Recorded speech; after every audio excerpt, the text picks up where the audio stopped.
Uh, as a member of the 10th Senate, I know we came in with a very clear perspective of what Nigeria needs. And looking back at what happened between 2015 to 2023, the debts, the downtrend of the country, and looking at the person that was coming then to be President Bola Ahmed Tinubu, knowing his background as a financial expert, as somebody who has waited this long to take the nation to another height, the Senate thought,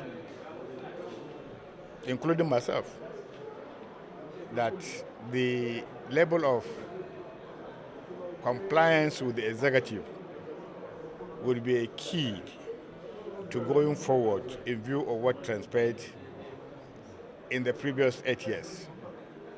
It was what informed the Senate in our unanimity to say, let's give this president a chance to do the things which hitherto we used to disagree.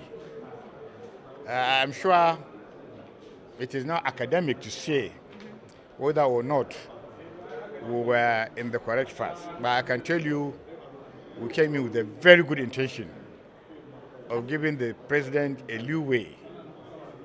We even went backward in accommodating things that ordinarily would have actually turned down. Just thinking that there would be a way out of the conundrum. But here we are.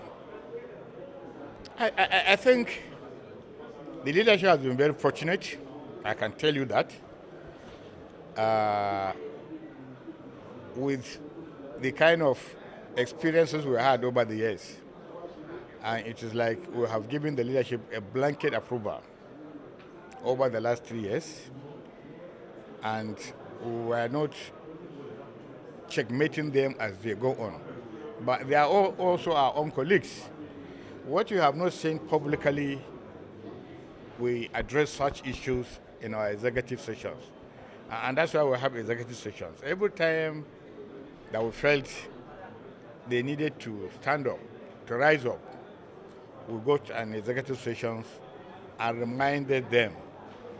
But because we are colleagues and we selected them or elected them as our leaders, and we've seen that we've gone this far, there is actually nothing we can do, especially at this point in time. What is important is making Nigerians happier than we made them, making them satisfied, making them hopeful, creating an atmosphere that the National Assembly will be there for them. Because of what I have said in the past, I have been confronted severally by a lot of Nigerians that define us as bench warmers, people who don't understand their jobs. I think to some extent, the quite of the criticism was apt, but we did what we did actually in good faith, in making sure that we have a new leaf of life. I'm very positive. The 11th Senate will never be like this 10th Senate because we are still learning as a people.